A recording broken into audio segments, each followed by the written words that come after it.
Hello and welcome to what is a frustrating return for Ball of Passion.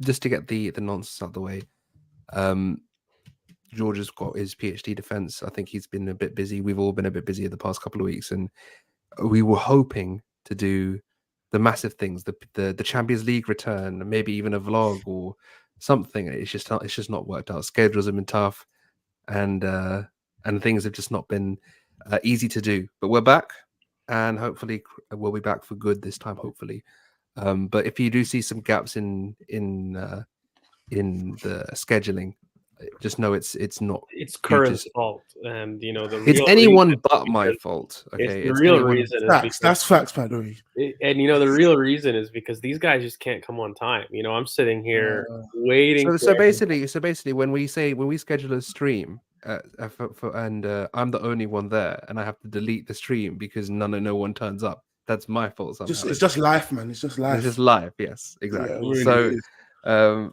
enough of the handbags, people. But today I was here first, though. You were here first, correct? Really weirdly, these two were waiting outside, waiting in the stream, not in the stream, but in the background for some reason. I don't know what was going on there, but yeah, strange times. But yeah, as we all know, we can't really avoid it. We have to talk about it. It's a very, very humbling and very disgustingly shitty draw that we No, that we no, had to hold on, go hold on. I'm through. going to interrupt you right there. I don't think it was humbling. Like, I don't understand this weird narrative on Twitter. I'm about to go in because, there was nothing humbling about what happened against the game. For the most part, we lost that game, and we can admit that. Agreed. But there was no humbling. There was nothing that I learned from Spurs or Poch, or sorry, not Poch, but and Ange. that There was something I learned from Spurs, but I'll let you finish. Not really. I didn't learn much of anything. I thought that the one thing that really got us undone, really in the match, was us getting tired.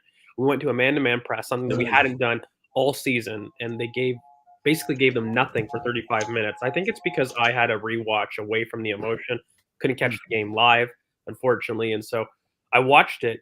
Obviously I knew the score, but I don't understand where this narrative became that Spurs played Arsenal off the park, that there was this concession of chances.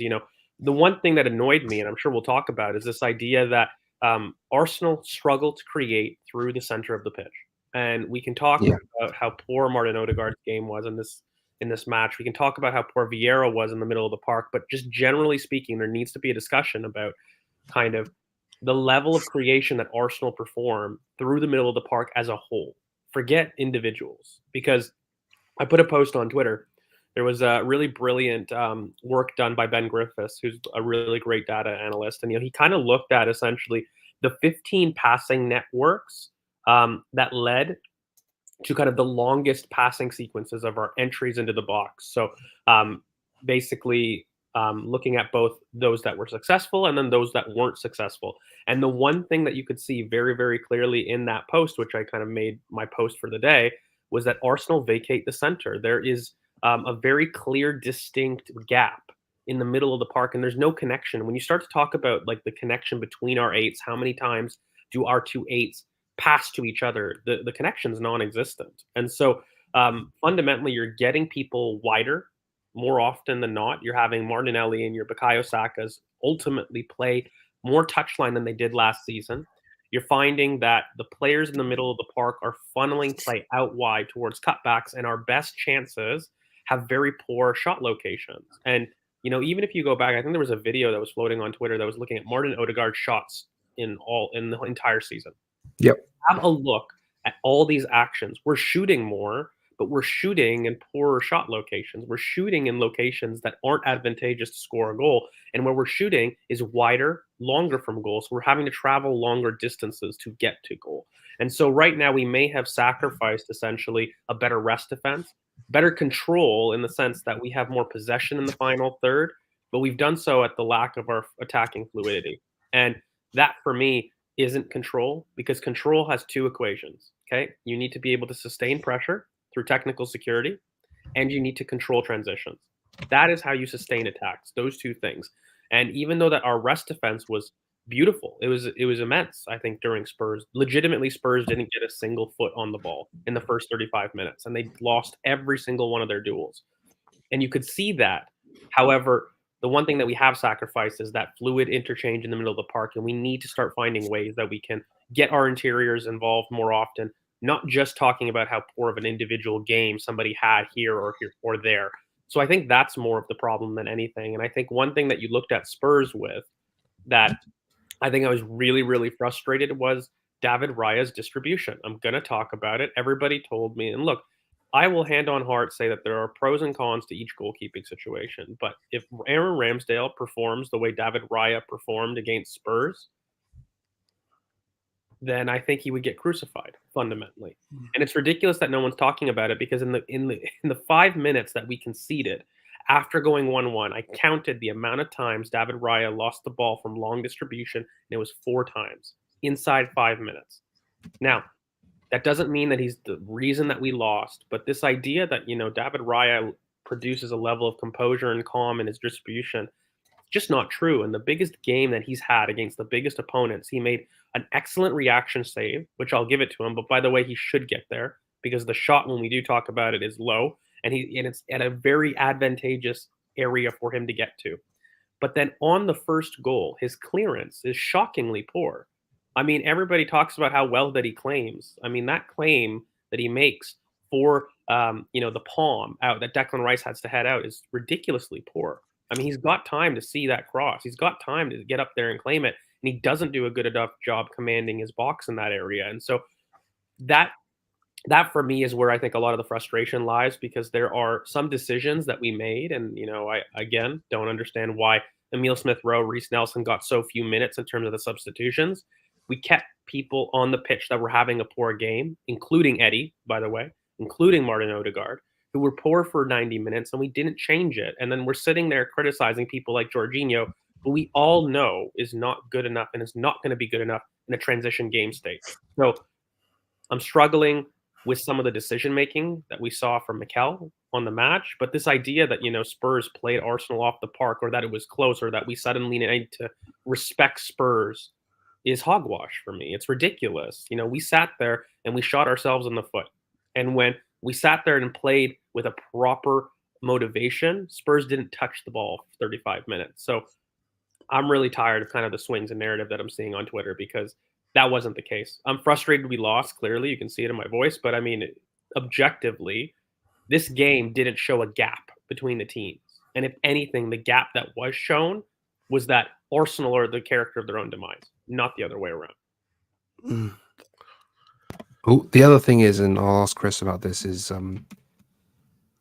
I just felt like there was a massive, I don't know how to put it, like there was a massive inability just to get, as George mentioned, through the middle, through the central areas of the pitch. We weren't able to get the balls into the middle. But the point of it is we weren't able to fashion chances when we needed them the most, especially in that second half. What was the main reason, do you think, we weren't able to get through the middle of the pitch in the second half? One thing I think, I thought we actually got very tired early, as George said, we man-to-man press probably the first time this season. But I think for maybe 32 minutes, our midfield was dead. Like Vieira and Rice, even though they came off injured, looked very tired. Like that chance that Raya saved, like the Raya save low, came from us not losing the ball, but us getting played through probably the first time the whole game. Like our front three press of Vieira and Nketiah and Odegaard got played through very easily, and only Odegaard was able to track back, and Saka, Rice and Vieira weren't able to track back, and the ball gets cut back at the edge of the box where Rice probably should have been, and they didn't score, but they probably should have scored. Like Brennan probably should have scored. And as the game progressed, we kept having them moments in transition where our players just can't track back. With Jorginho, the distances were just too big to cover them. And then offensively, I think the game shouldn't have even been in a position where we needed to score in the second half. Like in that first half, the game should have been put to bed before Spurs even got into our half. Like Spurs dominated the ball. It was exactly the same. It was literally exactly the same as United, 60% 60% possession. Brother, I don't know what you're United, saying. If and then anything on this channel, we get talked about for having Odegaard hate. I don't know what you're saying here, but I that's don't. definitely not it. This is we'll not. get This into is that, not but the, I think like genuinely out of the three of us, I'm probably the highest on Odegaard, and not probably. I'm not even Not probably. that. Yeah, you are. So You this are. is the thing. So Yeah, but I'm not I think even. I'm probably going to be the one that goes in hardest today. So on him. So that's going to say something. I just think across the whole pitch there was no combinations really. There was a lot of it was very individual. Saka was a bit too far from goal. He probably looked at our only threat despite not having the greatest game. To me, yesterday in the second half, he looked like the only threat. And then Jesus did too. Jesus was very sharp, but the thing with Jesus is that he was sharp in the wrong areas. So exactly that's what I'm saying. Saka looked like the only threat, like the Jesus chance he created, the Odegaard shot that that was in that he shot from the edge of the box came from Saka. 1v1 with Van de Ven getting past him, passing to Odegaard. Like these chances were really only created by Saka. And I don't remember really for the first maybe 30 minutes in the second half us creating anything of note, despite having the ball a lot more than we did in the first half. Like Gabriel and Saliba were sat on the halfway line compared to the first half. We were sat on the halfway line, but not on the ball. I think in the second half we were on the ball a lot more, but I don't think we had enough threat. The players were tired and he waited to make our second sub in like the 90-something minute. It didn't make sense how late he left Odegaard. But yeah, he has favourites. Well, he didn't take off Odegaard actually.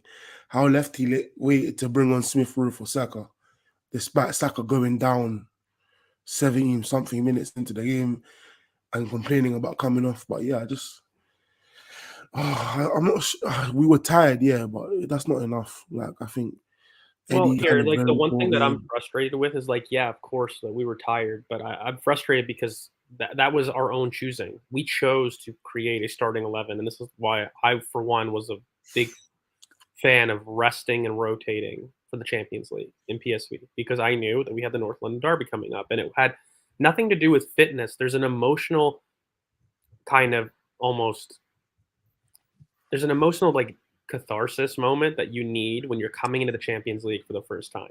The players were going to be up for it, and you can even tell in the game. By the way, they were burning so many moments. Everybody just wanted to get a goal in that game. Everybody was going full cylinder. I don't even think it was a very good team attacking performance. It was just individuals trying to get on the score sheet, trying to really show themselves for Arsenal coming back into the Champions League for the first time. And then you go to the North London Derby, which is another emotional game. Your emotional battery's done. It's already been drained. You've played the first night back of the Champions League, and you had that moment already. And then you're supposed to come back to the Emirates 3-4 days later and produce that kind of performance that we know. I mean, we just didn't get a response, and I think Mikel has to ask questions for it because in the second half, everybody was looking for a response. And even though we were lucky to get the second goal, in my opinion, I mean, we had a good possession, but I don't think it was a particularly well worked goal. And when we did go, We didn't really work anything. well, exactly. And so we managed to get ahead there.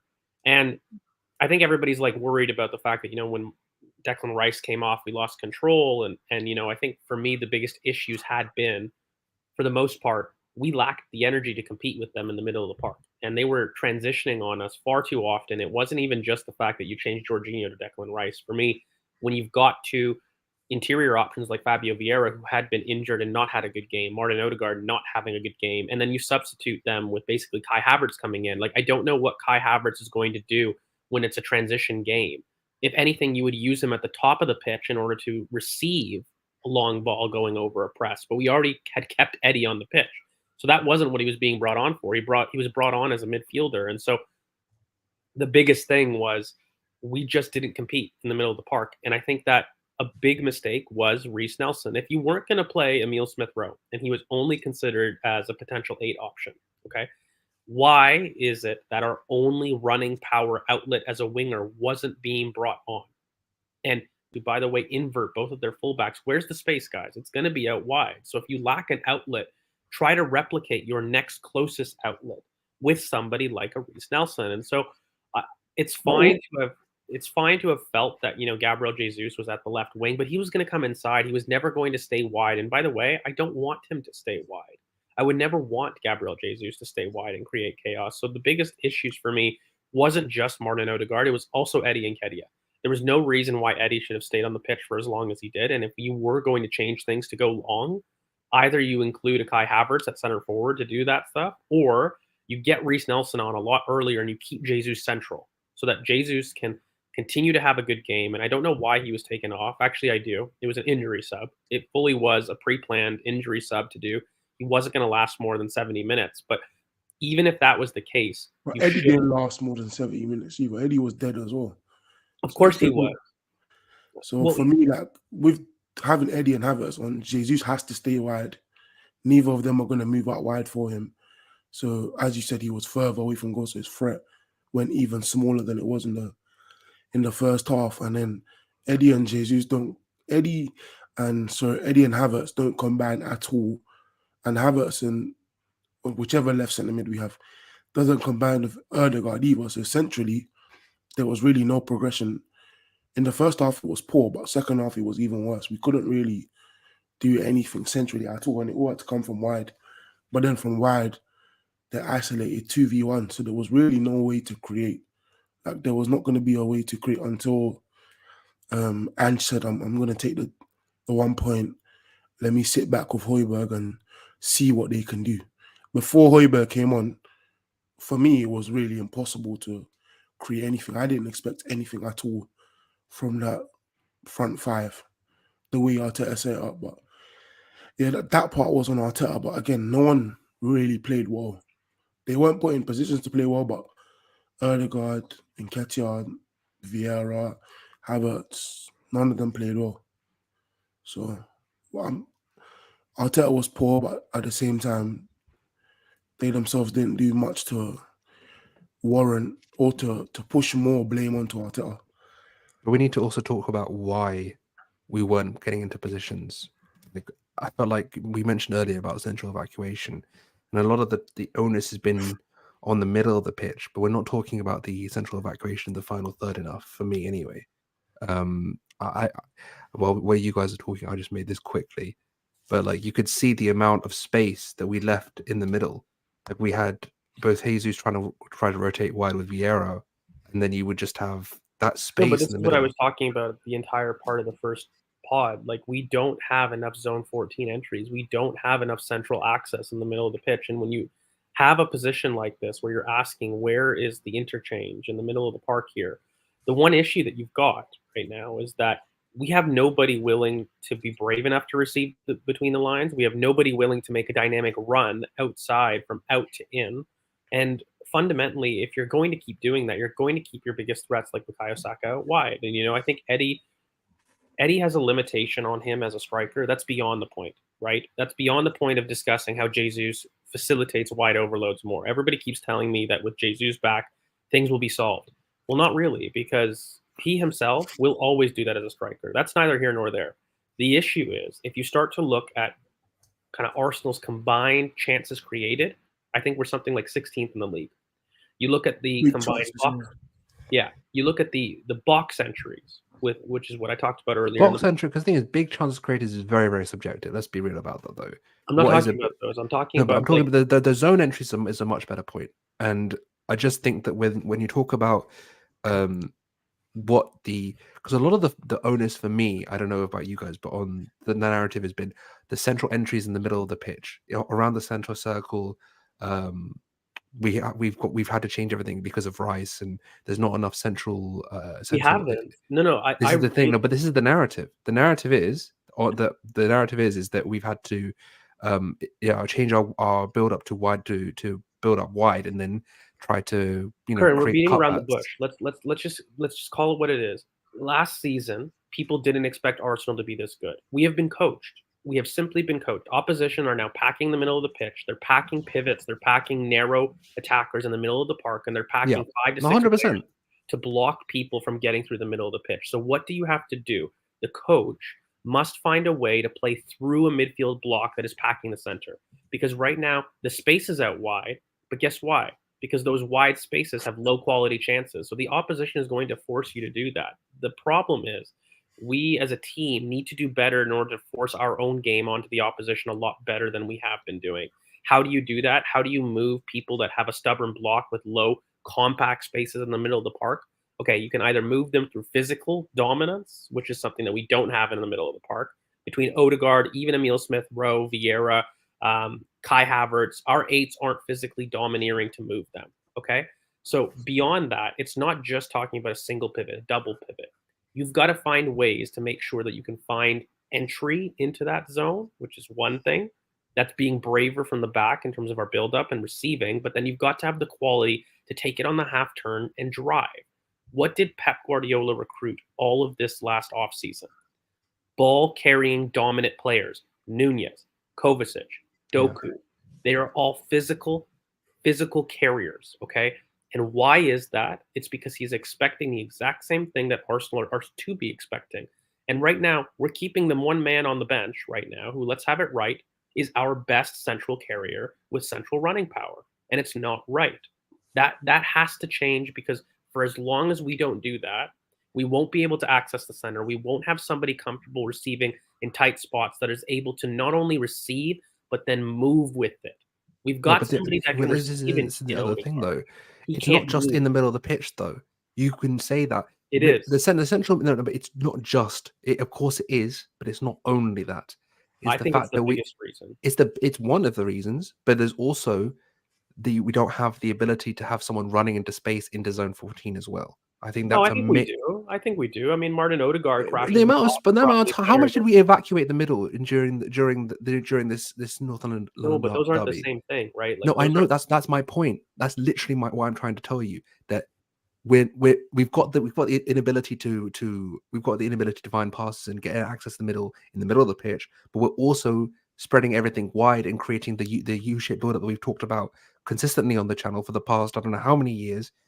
That is consistently not being able to create chances. We're leaving a lot of space because everyone wants to overload wide. We've got no one actually in the middle of the box, in the middle of the pitch, to put away chances, and that's what we're struggling with right now. I honestly I disagree. I think that we have people at the top of the pitch and especially at the top of the box that are able to crash the box. That's not for me an issue. I don't think it's because we lack people there. I think when you've got people wide, the one thing that you want is to create separation wide.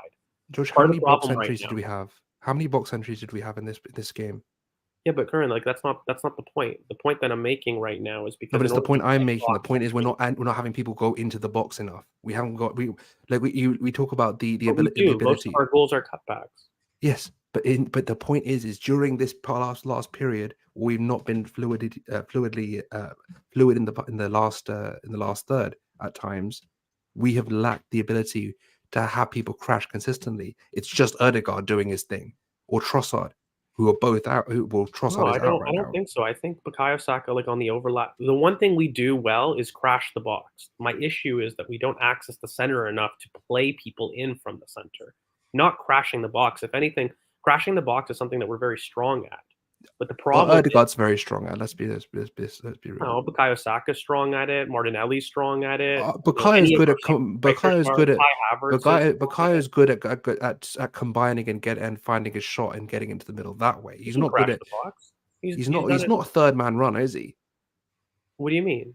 He's not someone that's going to get on the end of a cutback this season. Last season he was doing. I haven't seen him go. Well, I mean, we're forcing our players wide right now. That's the point. I'm trying to say we're forcing everyone wide. That's the point I'm trying to make. We're forcing everyone wide. We're not allowing people to get into the box. It's not crashing the box, though. It's because we're not accessing the center of the pitch prior. It's not that we can't crash the box. It's that we can't access. We can't crash the box because we're not progressing centrally. That's the point. We're not progressing centrally enough to allow players to get into positions to crash the box. That's the point. The point is we're not actually accessing spaces that we can actually create the wide overloads and crash the box. But currently, you know when players do crash the box, don't they crash the box when the ball's wide? Of course, but we're not creating we don't have the. Yeah, but this is the thing. You can create the wide overloads. You can create the Ben White overlap. You can kind of have Havertz maybe create a cutback, or Zinchenko pull wide, or someone pull wide. But the fact is, at this moment in time, who is on the center spot apart from Martin Odegaard, let's say, if he's in his zone, he's doing his ozone rubbish, that who is really going to do that role right now? Because we've seen I don't know, Eddie mate. not Like do it.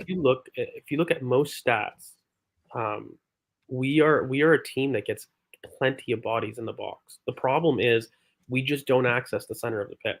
So when you look at it, we crash the box brilliantly. We've constantly got some of the most amount of players in the box in across top 5 leagues. But the problem is we're not accessing the middle of the pitch to begin those chances. And so On a large sample size, yes, we've had a lot of people. We've all seen the graph with us and Bayern at the top of it in terms of box entries. but even this over the past- season, we're the same. I think But only this season without Granit, who is on the left crushing the box? well, Kai Havertz does. But he hasn't been. That's the issue. He's not been aggressive enough in So crashing. if he's not been crashing the box, what has he been doing? You tell No, me. I'm asking. I'm telling you, like genuinely. What has he is been like, doing then? He's been pulling back. He's not going and being aggressive in that run, has he? He's had, I would say that. No, I would argue off the ball. Fluff chance at Man United, off the ball, he's been fine. But the fluff chance against United, that's the only time I can genuinely remember. Though, but he's a no.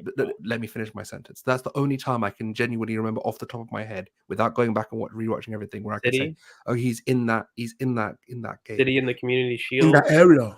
In that area where Fulham, where Saka should have got the assist. When was that? Saka went touchline on his right foot, whipped it across the box, and Havertz didn't. Yeah. Oh, yeah. I know. That's another bit. Okay, a couple of times he's been there, but my point is not enough. There needs to be. He needs to be more aggressive. My issue really is for Saka. I think he's been too far away from the ball. Yes, but I also think from the goal. Yeah, but I think the wide overlap is gone. He doesn't really get the wide overlap, so I think he's idling 2v1 a lot. Like if you watched the Spurs game, obviously Basuma was just there in line with the box, in line with Dogi. Saka was waiting for Odegaard to come play the 1-2, and I think there was a perfect moment where you just saw the difference in what they both want to do. Saka plays the 1-2. Saka wants to drive inside. He wants the ball to receive so he can probably whip a shot from the edge of the box, but Odegaard wants to overlap. I think I used that to change the topic. The difference in what both of them want, the difference in what we want from them. Odegaard, he didn't have a great game. I think not a great game. No, for him, this is a disgusting game. All right, let's call it what it is. Like, are you part of the Odegaard hive if you don't rate what he did yesterday? No. George, genuinely, right? If he's our captain and he's someone that's got he's in this emotional state. He's geeing up the crowd. He's tapping his head at the Community Shield. He's being that on the field leader. He just signed this contract. This was your game to stand up, and he did not stand up. You have seen me on this channel debate these two. Try to be a bit easier on Odegaard at times. I've done this for time. I'm not having it. This was a disgusting performance by him. It was really, really bad. He was out of play. He was running into tackles. He didn't really need to run. He was just running around pressing. Him and Eddie both leading that press. It was headless chickens. There was no sense of structure. It was a ridiculous performance, and it just wasn't good enough. You don't like the press? No. I don't like the way they I don't like the way they as a pair pressed. No, not at the weekend. I don't know about you two, but I felt that.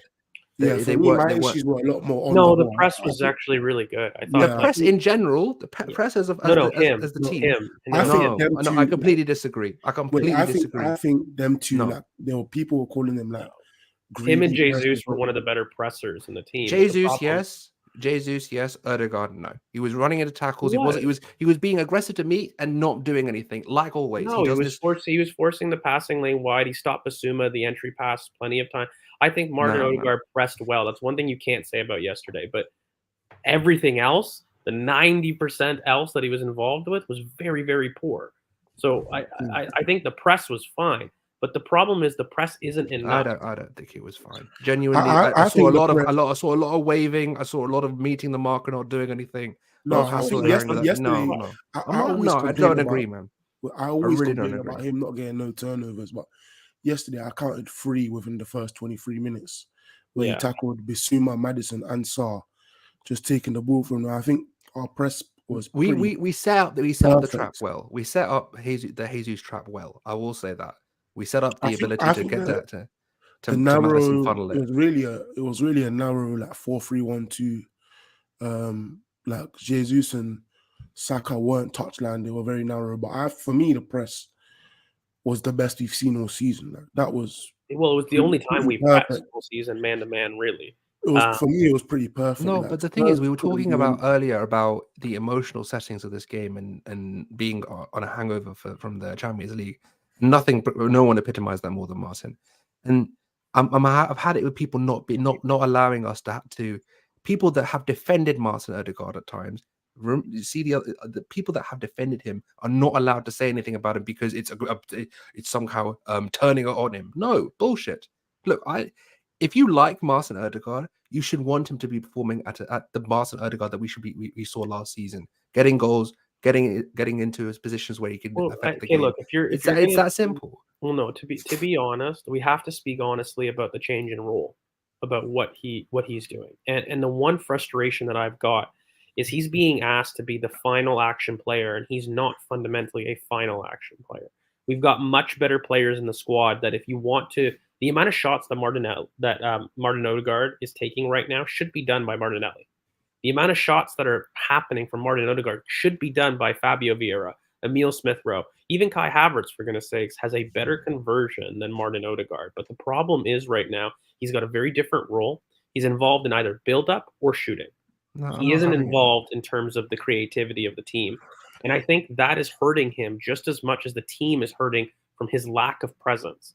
What is one of his best qualities? Okay. Martin Odegaard is a second phase midfielder that does brilliantly in terms of transitioning a team from the middle third to the final third. That is his superpower. Regardless of whether or not you think he's great on the right, on the left, up, down, diagonally, it does not matter. What is his quality? His quality is receiving in pockets.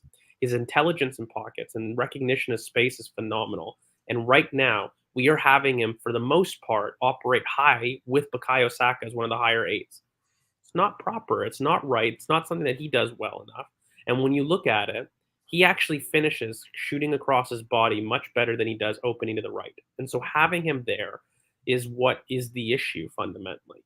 And I think if we were to switch to last season, that wasn't his role. Last season, he was a lot lower than he was. Xhaka was the one that was higher, that was running beyond the defenses, finishing in the final action. So the roles have switched. They have. But Now, the positioning is also switched from left to right. yes, And that's the annoying thing. that's part of it because the rules changed. But I mean, fundamentally, I'm not somebody that's going to say, look, Martin Odegaard has no use. That's not what it is about here. What it is about is understanding that the midfield isn't being maximized the way it could be. We have Bukayo Saka right now, who is a ball-to-feet winger, and we need to start to complement him with somebody that has a more consistent dynamic overlap outside. That can be Kai Havertz. That can be Emil Smith-Rowe. That can be that type of player that's more of Even Fabio can do that. A little bit. He's a little bit less. Like I would class. Yes, I know. But my point is that you can't. I didn't think I'd be this irritated. Like there's like genuinely, the key word is balance here. You have a ball to feet winger. You need a runner to create the space for the ball to feet winger to get into spaces that he prefers. It's that simple. It's not. Well, I can answer this question. I mean, I've done it on Twitter for so many times. But I don't agree with the reason, but the reason is because he's incredibly one-footed. And so right now what you're worried about is by moving to the left is that the angles will be reduced. Now, I completely disagree with that notion because I think his intelligence in pockets is excellent. And I think when he opens up with his left foot, he's forced to be more direct, which is something that he benefits from as a player. He's somebody, his first instinct is to recycle. And so I think when he's forced to make more aggressive passes, he's excellent at it. And his tempo of pass is excellent. So that's why I think Mikel is hesitant to move him. But also he does have his favorites. And I think it's really ridiculous that he's the only player in the 11 that has refused to move. No, but there's things that you can quite easily add on to that as well. The fact is that if you have we need the control on the left side right now. We don't need the slowing down of space on the right. That's not what we need right now.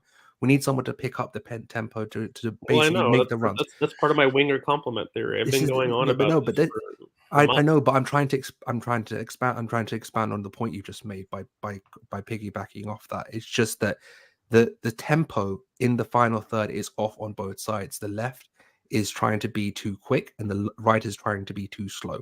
You switch the eights, you allow Kai to have less touches but be more effective. It helps his angles. We've all seen in Germany. You can go back and look at the tapes. We're trying to capture the Germany Leverkusen Havertz, aren't we? Are we trying to do that, or are we trying to do some new weird fit? Is that what we said? Arteta said, "I've seen the tapes. I know what to get out of him from Leverkusen." This was the point we bought him for, and then you play him on the left when we don't need a someone that isn't going to take a lot of touches on the left. We need a touch-heavy midfielder to get the best out of Martinelli, get him into space, allow him to be the big space runner that can run from out to in, and make sure that he can get in the box where he prefers. That's not what you want Kai Havertz for. You want Martin doing that. His ability to run, he can run more on his favorite side and whip the ball into the box and create better chances. It's not. These aren't things that I don't think are that hard to understand. But the fact is, right now we are at a point where the right side is too slow and the left side is too quick. You need more control on the left side higher up, because Zinchenko's trying to do that by himself and he's getting caught. So get him into a position where he can control in the second phase. Allow Martin to be that third phase controller. Allow him to have a bit more. Let him do like 5 touches or 6 touches in the final third. Allow him to have the space. Allow him to open up his body, create the correct angles, and get balls into the box. And allow Kai Havertz to actually get into his favorite position. I've said this yesterday. We said this in a group chat yesterday. I said this group chat today.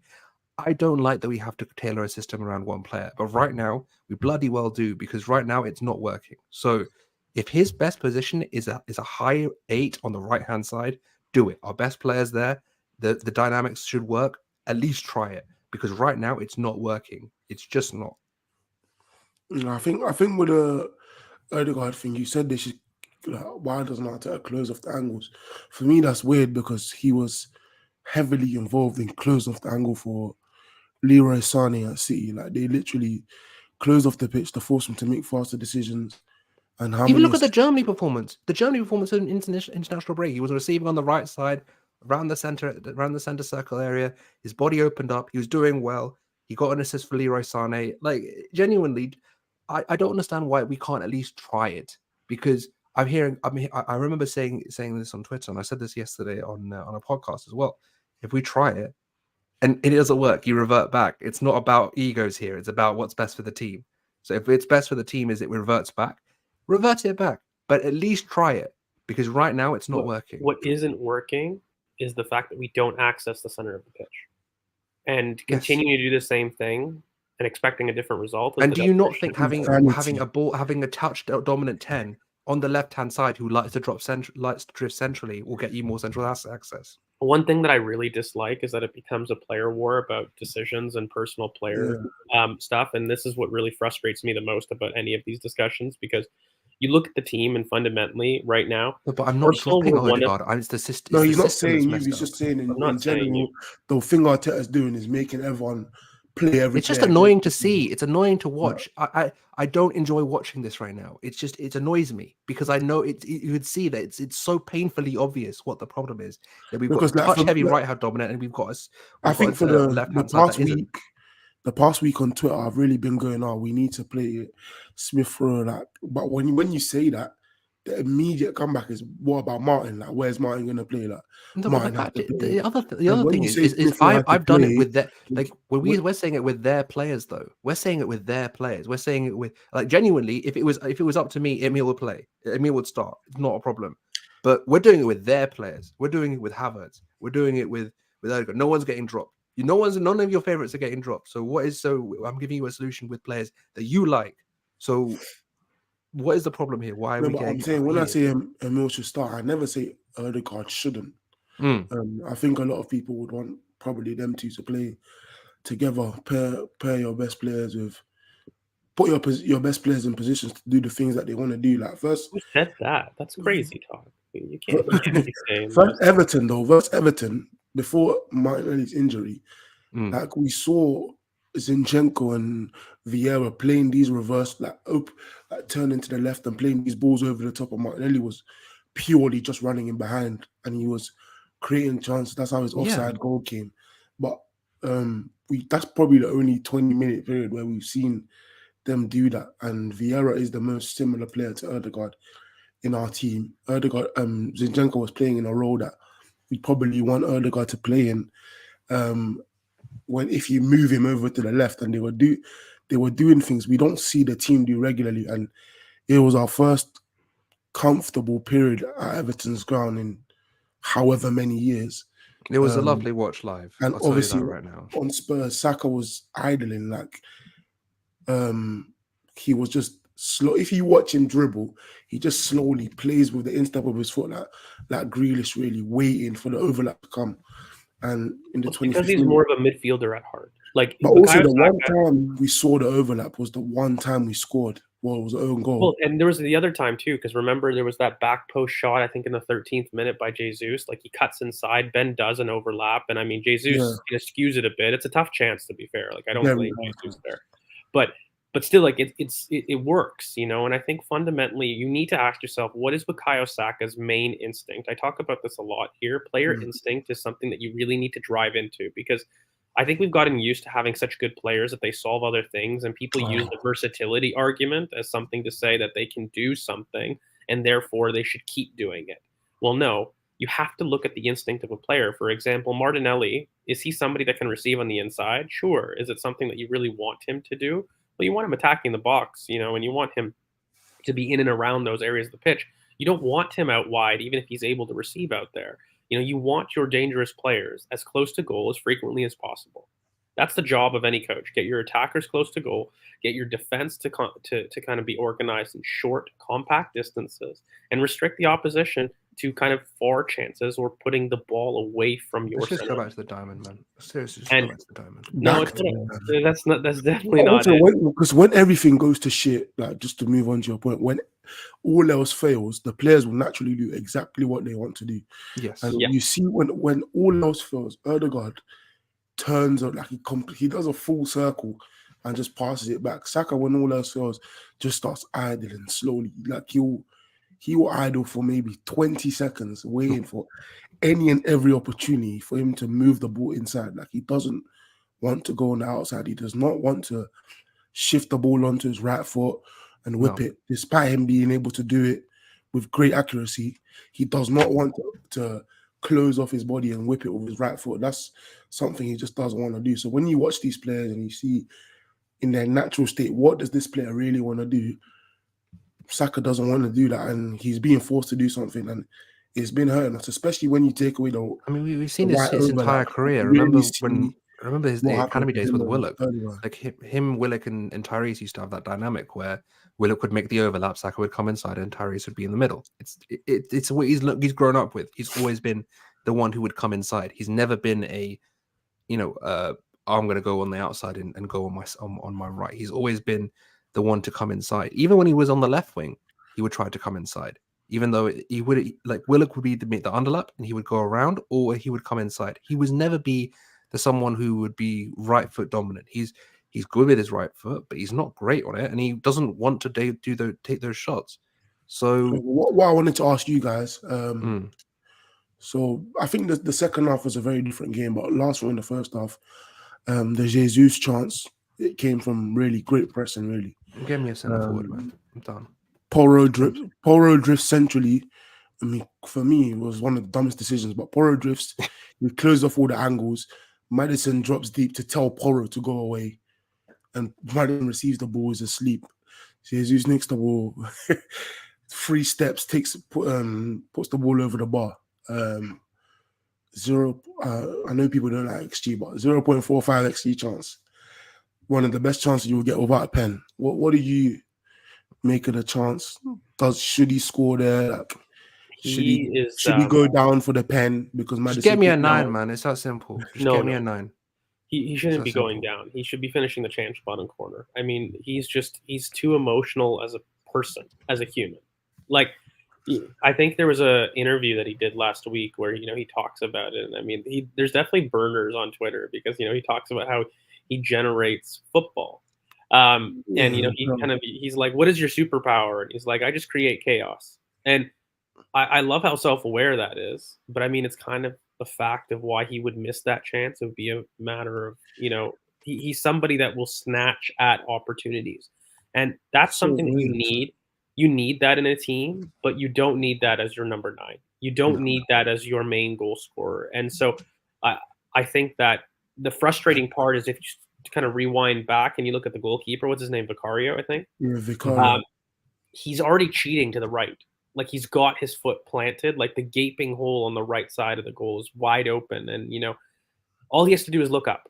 All he has to do is look up. And I think that, he rushes his actions too much. It's a lot easier said than done. But if I was a coach, I would ask him, Gabby, you're not allowed to shoot unless you look up for 2 seconds and then you go back down. Like, I need you to slow down your actions because right now everything is operating at 100 miles per hour. But when you're in the middle of the box, you need to make sure that you're that you're calm in those moments, and he's just not. So we all know how poor it is. I don't think there's any use hammering him beyond that. What about the Eddie chance that comes from Udogi's back pass that Eddie does well to intercept, despite being such a That's an incredibly hard finish. That is an he's a selfish presser, but Eddie does well to intercept the ball there. Yeah, the angle for me is ridiculous, but.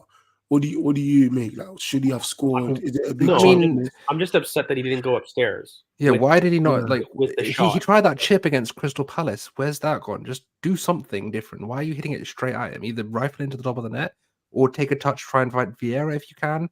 I mean, obviously, it's in the moment. It's too quick to think about these things. But no, I mean, and just also hitting it straight at Vicario. I don't think he'd ever think of the Vieira, but no, I know, but that's why I'm saying I don't think it's that. Yeah, Oba, Villarreal. Look, we've seen it. Mikel coaches it. Look, guys, it's not something that we're saying that the boys don't know. I just think like he has a poor execution of it. I'll be honest with you. Like I just don't think he generates the power in the shot. Like is it a big chance missed? No, it's a really poor chance. But one thing I do think he should have done is in that scenario, I would look towards trying to round and try to cut it back because I think the angle's so tight, it's so acute. There's only 1 or 2 options that you can do, and it's a difficult chance at that as well. So I'm not hammering Eddie for that kind of that miss. But the one thing I wanted to ask you guys, just in general, I want to have a David Raya discussion really quickly. Obviously, it's something that's been angering me. Not just David Raya. We know we have to have the other discussion as well. There's another his ex teammate has been circulating, so we have to talk about that as well. Go on, David Raya, Tony. Go on, David Raya. The David Raya thing, I think I would love to know what people's thoughts on composure are, because you want to know what composure is for me? North London derby, being able to keep your head and being able to claim a cross. I did just that. Why was that tipped into play? Why was it not just over why the top wasn't of the it bar? parried over the bar? Why didn't he claim the ball? It wasn't like he was challenged. It was a deep cross. There was he had time to judge the flight of the ball. It was poor. And it wasn't just that, by the way. I think the biggest thing is I hear people talking about Ramsdale's carrying, his claiming, and I just think that it's very odd that fans want to vilify people for things. And the comment here, like a lot of people carry this exact same thing where that he looks like Aaron Ramsdale, and it's just not true. This is something that for me comes with shiny new toy syndrome. It comes from the fact that people are adamant that there has to be a number one. You're going too lightly. You're going way too lightly. Look, I'll be honest, right? There is this notion around the conversation about Arsenal is that we're not experienced enough. We haven't got this. We haven't got that.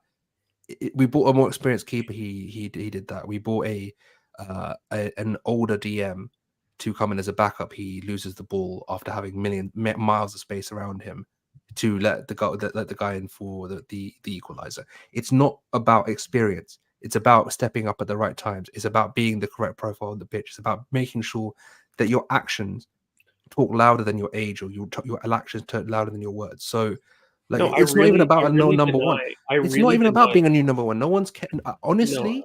I kind of want to speak on this, Yeah, Karen, go on, because go a on. lot of people keep telling me that there's clearly a new. There's absolutely zero evidence that there's clearly a new number one. Okay, one thing that you can talk about and what was spoken about at the beginning of the summer and what keeps getting repeated by Mikel Arteta. So whether or not you want to say that Mikel Arteta is a liar, that's separate. That's separately as a situation. But what he has said is that there are going to be games that is going to be shared between two goalkeepers. We wanted to find something different because there were some times in games last season that he felt that there was a different level of keeper and that we were going to try to see about using keepers in a different way. There is no number one. There are going to be David Raya games. There's going to be Aaron Ramsdale games. And between the two players broadly, by the way, you're talking about two keepers that were top 5 keepers in the league last year, arguably with Aaron Ramsdale being better, having one player of the or goalkeeper of the year from PFA Players of the Year awards. So when you're talking about it, there isn't a talent gap that means that you've got a clear number one and a number two. What you do have are two keepers that have two different strengths that should be used in two very different situations. Now, for me, I think David Raya should have done a lot better than what he did, by the way. This is one of the games I would have thought is a Raya game, and he performed very poorly in. In terms of talking about a pressing game, okay? And it's not just the fact that, if David Raya, by the way, has played 3 games, Aaron Ramsdale has played more games than David Raya. If anything, this goes against a lot of the things that people talk about there being a clear number one. Aaron Ramsdale has played more than David Raya has.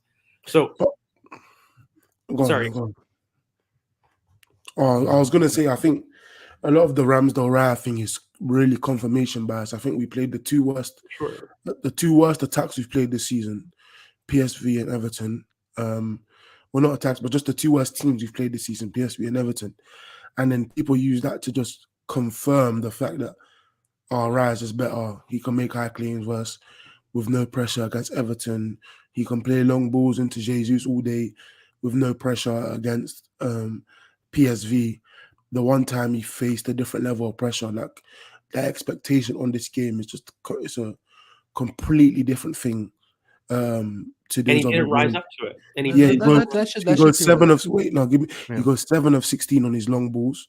Before, like last game, he was going 20 of 27 and all this stuff. 7 of 16 on his long balls. He misplaced 4 long balls within 4 minutes. After that, Jesus missed chance. He was the first person to fall off. Can we also stop? It is not the same situation. Ramsdale changed our style of play. Yeah, David Raya doesn't change our style of play. The style of play from the goalkeeper has been the exact same way. He hasn't caused us to play a different way. It is purely about quality and is purely about what kind of games that you play. Aaron Ramsdale took over from Bernd Leno because Bernd Leno wasn't able to build up. And he wasn't able to play the game that we asked him. We also wanted to keep both. Like, we wanted both to be here. Same with Emi Martinez and Leno. We wanted to have two keepers of top quality where the level drop off is minimal. So when you go into the Cup or when you go into Carabao, FA Cup, or at the time Europa League, but now Champions League, your keeper cannot play 60 games in the season.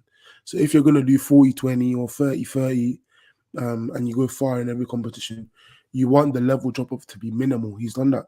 If he's done that in every single position, Rice, Partey, Odegaard, Vieira, Kai Havertz, Smith Rowe, Jesus and Nketiah, Saka, Reece Nelson, Trossard, Martinelli, he's doing it across the whole Kiwior, Saliba, Tomiyasu, Gabriel, Ben White, Zinchenko. He's doing it across the whole squad. Not everywhere.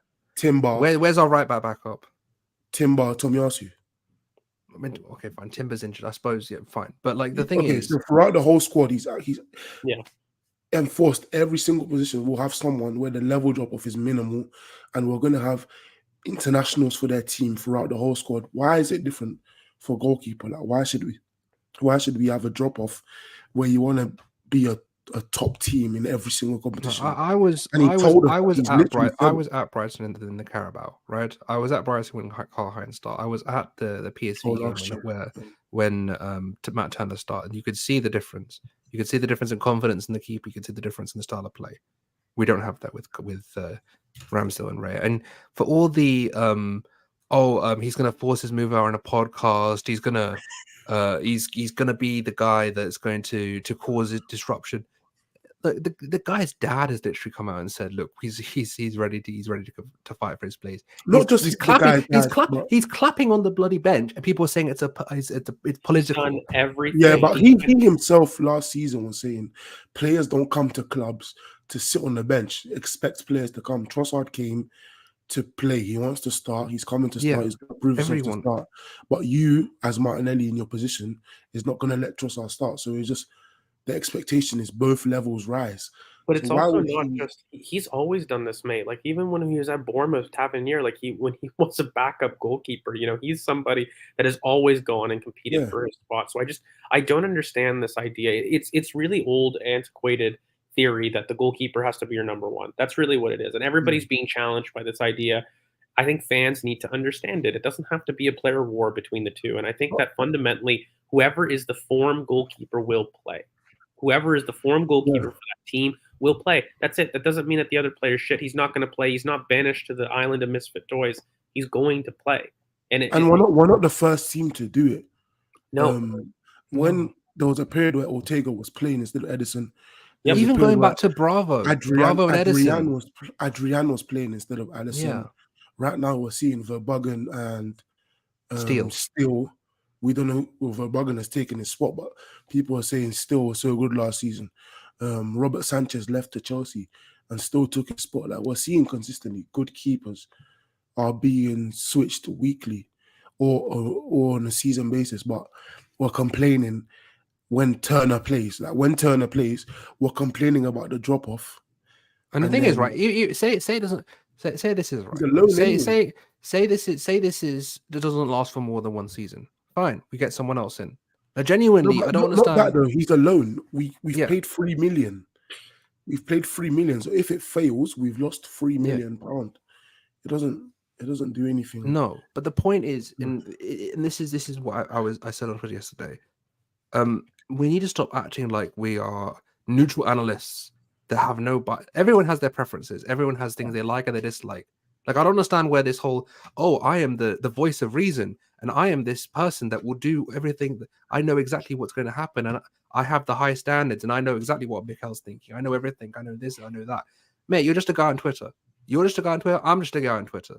You need to stop thinking that you're someone that you're not. You're not a professional footballer. You're not a professional analyst, all right? None of us are. The point is everyone has their opinions and we are just trying to say what happens on the pitch. That's the point. I don't like this whole, this is my preference and this is what's going.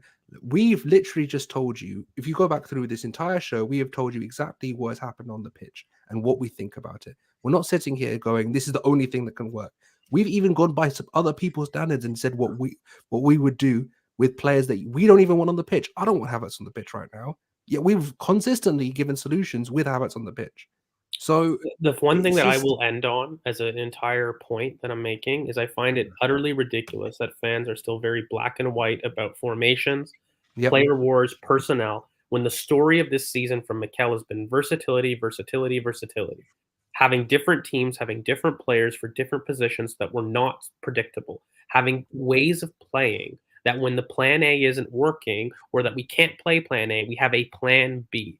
And fundamentally, fans are still not able to have this thought in mind because they're still arguing that this player must play for this reason. It's not you. It's not you. As I said, it was on Twitter yesterday. You just reminded me of Pointius. It's not personal. It's not a personal thing. Don't worry. I'm just saying what has happened is we're talking about what the narrative is and how things are being, and not even on Twitter. Not even on Twitter. It's a mainstream media thing when you have Gary Neville saying over celebration, and then we can see everyone's going to go on about over celebration. You look at or Jamie Carragher last season predicting us to win the league, but this season saying we can't win the league of Ramsdale. Yeah, this is the thing. So it's nothing. It's not a personal thing. No, it's to do with what it is emblematic of culture, of fan culture. When you talk about Martin Odegaard, you can talk about Emile Smith-Rowe. When you talk about Zinchenko, you talk about Kieran Tierney. Everybody has been like this, and in terms of can you blame him? I mean, what do you mean? I can blame fans for being emotional, absolutely. I do it myself. I've got my favorites. We all do. But, fundamentally, you criticize the coach and you see what happens. We're all here Yeah. to see if, Arsenal can succeed on the pitch. And Mikel's Well, doing the exact 100%. same thing. We So all have he our doesn't do favorite. everything right. He doesn't do everything wrong. Okay, Yeah. he's actually a coach that absolutely has taken us to the next level, but that doesn't mean that you can't criticize the man and say that every decision that he's made is 100% perfect. That's not the same thing, and that also doesn't mean then that you've lost faith in him as a manager or you don't believe he's still the man to take us forward. None of those things are true. Okay, they both can coexist at the same time. You can believe that there's a coach that's fine to take us to the next step, but also that he's not perfect and he makes mistakes. And there's ways to improve in the team, and we can improve as a team, and that we're not perfect in this current iteration. We are not there yet. We have not won the title. So everything for me is on the bench for discussion. Everything is on the Yeah. bench in terms of trying to see how we can move forward. And that includes player discussions, formation discussions, and putting people in zones that they prefer. That's it. But you can also have your favorites, but then be able to rationalize Yeah. why they're not playing. Which is why we've consistently made arguments with Havertz in the team. I don't think last any of season, us. we all thought Smith Rowe coming into the team for Odegaard probably would have made us a better team, Yes. more fluid, more consistent offensively. But at the same time, it was working. Like the solution with Ben White being a consistent overlap, allowing Odegaard to drift centrally, was working to a certain point. This season, taking away the Ben White factor has killed the combination. Like they're not combining well. Odegaard's not playing well at all, and Saka has our most assists this season, despite us all expecting him to be a lot more central and taking a lot more shots than he has this season. Odegaard has taken our most shots this season. And coming into the season, I don't think any one of us predicted that. I don't think any one of you in the comments would have predicted that Odegaard would be our most prolific shooter this season. We all would have wanted it to be a Martinelli or a Saka or a Nketiah, but they're not taking the shots, but Odegaard is. So not even anyone, like even about Vieira or Martinelli. Obviously, you said Martinelli, Vieira as well. I would have preferred to take these shots, but the fact is that go back and watch. I think George, did you quote it, George? The Odegaard shots video? Yeah, no, I he did. haven't quoted it. No. Okay, I will. If you didn't quote it, I will. I'll go look at my Twitter after this, right? I'll quote it, and I just want you to look at it and just look at how many of those shots would you say, okay, Martin, I want you taking that shot. Genuinely, I just like, I just feel like they're going to. He's going to. You know what I think this gets misinterpreted as, and we do have to probably end it, but this gets misinterpreted as Martin shouldn't be taking those shots. You hate Martin, and that's exactly. That Nashville is what I was talking about, right? That's what I was talking about. Yeah, that's the issue. We need to make discussions, and I think fundamentally, when you question that somebody shouldn't be performing an action, that doesn't mean that you hate the player or that you believe that the player should be exiled or not part of the 11 or not an important part of the team. You just believe that another player would be better doing that role, and he should be doing another role. That doesn't mean. Also, when we suggest Odegaard should be moved, it's not moved to the bench, it's moved to the left. No one says Odegaard should be moved completely off. Well, this season, last season I said it sometimes, but this season I haven't said Odegaard should be moved completely off the pitch. I've been saying Odegaard should be moved completely to the left, but anyways, I don't think for a while we're going to see it. Hopefully, Smith Rowe does his even though we would say that we would, and even if he performs versus Brentford, by the way, I don't expect him to play versus Bournemouth. Honestly, even if we were to say, right, say for example, Havertz, say, okay, for this moment in time, we don't have the backboard that we need to make it get the best out of him. Try to get him to train and get his confidence up before pushing him in the 11 for a while. That's not saying we hate Havertz. It's saying we don't have the solution right now to provide him with the best situation for him to succeed. I don't think that's a hatred. Do you guys think, like, to end on this, and this will be the last one that we do you guys believe that having dropped points this early and having 4 points means that the title's gone? Yeah, of course. We're finishing it's about 18th or something like that. Do you actually think that though, Khan? No, God, no. Jesus, no. Jesus, no. For me, I think no. One, because they're not going unbeaten, despite what everyone says, they're going to go unbeaten. Yeah. Two, have they played a top 6 game yet? Who, City? Yeah. Newcastle. Top 6. Newcastle's the top 6 team. They're better than Chelsea. They are better than Chelsea. Okay, so Newcastle, they play Newcastle, but also like just normally, they lose to United at least once a season. They lose to Spurs at least once a season. So if we're just doing that naturally, I think at minimum they're losing those 2 games. But yeah, no, they're not going unbeaten. So no, the thing's not done, and we play them without Rodri. There's a very interesting but game the teams coming up also, with Leipzig, Arsenal, Brighton for but Manchester. also wait, also the teams don't generally lose to the big teams anyways. They lose The small like teams. lower Like down. even Wolves coming up, right? Wolves without Rodri, with Cunha running through, like it's not as easy a game as you'd think. Like obviously they should win, but genuinely they have the ball carriers in the middle of the park to, really help get through Look, at times. I think for me, I don't. The one time that I believe that it's very big to have a gap is about 9 points, right? And I think that as long as you Go back to 2021. We the same thing happened in December. We haven't talked about lost yet, have we? yeah, exactly. We've been consistent. 9 points, I think, is the point. 9 No, points. we haven't lost yet. So I think obviously if they've both felt like losses, both 2-2s, Yeah. but we haven't lost. It's 4 points that really in Rice is going to play next. Rice is playing the next game, the next league game. Rice will Rice play. is playing on the weekend. Yeah, Yeah. Rice will play. But I think we haven't lost yet. So like, as much as it's all doom and gloom, we haven't really lost. And despite not seeing City losing, they will lose. They won't go on. They're not going unbeaten. So. And people keep bringing up the Saliba back injury, right? I don't know if you guys remember the reporting for the Saliba back injury. The Saliba back injury was like, we're going to try, but he's looking like active out for the season. The day after, he wasn't on the bench. Yeah, this is the other thing. He wasn't on the bench. But the point is what I'm trying to say is everyone using they're just lying.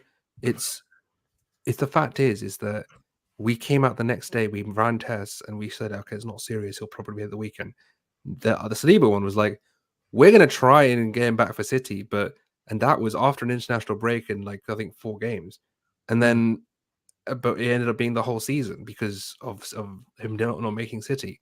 It's a completely different situation. So I think everyone's getting a bit too worried for no reason. And plus, like I don't like relying on players, but Thomas will be back soon, and with him back in the midfield, it's a different game. So we can go back to Partey. No, I'm saying it right now.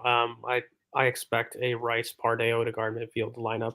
Yeah, versus City. I honestly, I think he'll revert back to like I don't like it, but I think he'll revert back to Havertz 9 big game. I think he'll do the Rice, Partey, Odegaard, and then Havertz up top, Zinchenko left back, and White right back. I think that's what he'll do personally. I don't know. Martinelli left wing. Yeah, I'm very happy with that. Yeah, I'm not too bad with that at all. Considering, but also, I know George didn't want to speak, but Karen did want to speak on this. I did want to speak. 2.5 minutes left.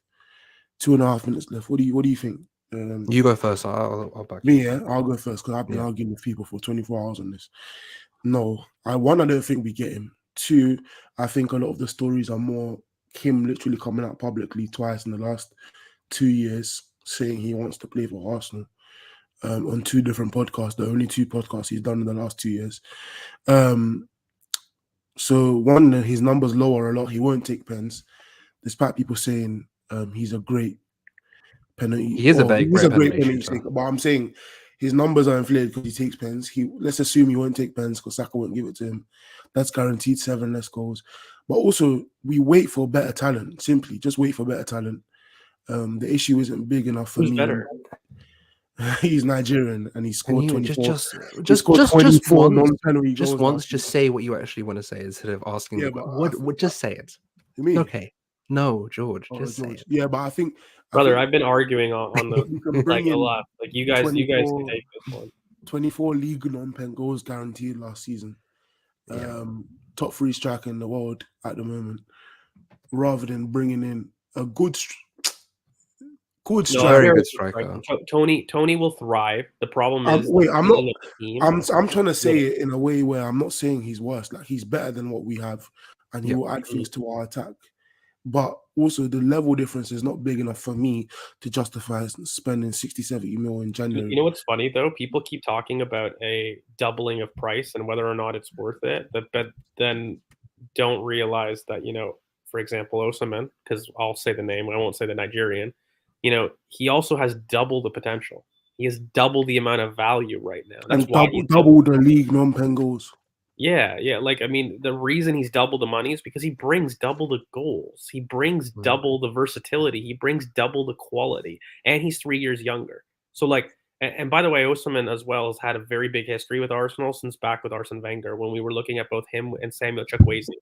Yeah. Those are two players that we were looking to recruit, and consistently Victor Osimhen has been in contact with Arsenal. So it's not a matter about that. I think I've always said the one thing I will end on, guys, look at the collection of attackers that we've got. How many of them have physical outlet power, dynamism? Beyond Martinelli, how many players in that attacking 11 carry dynamism? Very, very few. One of the big issues that you've got with an Ivan Toney is the lack of dynamism. And right now he marginally improves on a profile that we already have. And so I think fundamentally when you look at new attacking purchases, you need to address the lack of dynamism in the squad, because between Reece Nelson, Vieira, Saka, Trossard, Jesus, we have a forward that is capable with receiving ball defeat. We have forwards that are capable of receiving and dealing with contact. Even though you may not like it, Kai Havertz, he offers that versatility. The one thing that I don't think we have is enough dynamism in the front line. Beyond Martinelli, I look at a forward line that lacks dynamism, and that's a problem for me. We need that's literally one of the main problems we suffered with at the weekend. No dynamism in the final third. That's literally one of the main problems. But before also, I also think the chance we cry about with the chance we cried about with Jesus doesn't get created with Toney ever. Like him pressing like that, him nicking the ball off a centre back won't happen. So those chances are completely gone. The press has to be completely different. We won't really get games where we man-to-man press like this for the whole first half. So yeah, I think Osimhen just adds different layers and dynamics to the teams, and he's a better finisher. Like the some of the goals he scored last season, just in spite of some rubbish passes from certain players, he's put in some great finishes. I think also he's done very well in Europe versus Liverpool. So yeah, I just think there's no other forward. Serie A attacks is a bit boring. There's no other forward on the planet that can compete with Haaland in terms of physical stature and just goal. No, it's more than that. It's more than that. And this is literally, you took the words out of my mouth, because that was what I was going to mention. There isn't a forward on the planet right now, outside of maybe Kylian, who I can say 100%, we're losing 1-0, he can change the game. Just change it. Just by himself. Just take the game by the scruff of the neck, make it his, make it get. We've seen how for the past 12 months we've seen the amount of hype Kvaratskhelia has got. We've seen the amount of hype that guy's got, and how many times has Osimhen bailed him out? Don't say his name. I'll say again. Wow. For Haas, Kvaratskhelia has been bailed out quite a bit by Osimhen. All right, he's actually, the amount of times we've seen, the amount of running that boy does, the amount of ability he has at the back and front post, in the air, his ball striking, the ability just to take the ball in his chest and get it down. And I think the last time he scored, Chris got a haircut. I think. Oh my god. Oh my god. But yeah, there are only 3 forwards in the world that I would say, 100%. I wouldn't mind. Osimhen is number 1. Not even a doubt. Currently, Evan Ferguson a lot. No, let him say this before we go, please. Evan Ferguson is number 2. Fuck you, George. And number 3 is Benjamin Sesko. I still think just been strikers. Yeah. So those are the 3. A lot bigger than that. Oh no. But the thing is, what we need is a striker right now. If we're talking forward, then obviously Kylian or Vinny or these guys or blah. But in terms of strikers, those are the 3 for me. So okay. If someone said, "Bring me Toney," yes or no? No. George? No. I would rather play Trossard 9. George, say the word. Yes or no? No, I do not want. Okay. No, you have to caveat that though. Do I not get the first? If we're able to go for Osimhen in summer. Oh no. Then heck no, absolutely. Yeah, okay. That was what for me. I think everyone knows my answer is no as well. But yeah, So That's in the really next weird. video, you're not just going to see links to Osimhen coming. You're going to see Chris with a haircut, and it's going to be beautiful. And we will love. The next video is tomorrow. So is it tomorrow? We play Brentford. When do we play Brentford? Wednesday. Wednesday, yeah. Yeah, so we have a video soon. Too soon for me to get a haircut. A little bit, but hopefully on the next review. But guys, thank you so much for sticking with us. We hope you guys enjoyed the stream. Make sure you guys like, comment, subscribe. You hit the bell for notifications to know when, in fact, we do upload. You can find all the boys' socials down below at GeorgeV_AFC. Chris is at CKFTBL. And of course, Curran's at Curran BOP. And here we are, Ball Over Passion here on YouTube. We're at BOP Footy on the X, not the Twitter, the X. So we hope you guys enjoyed that. We know that we did, and we'll catch you guys on the next review. All right. Peace, everybody. Bye. Peace.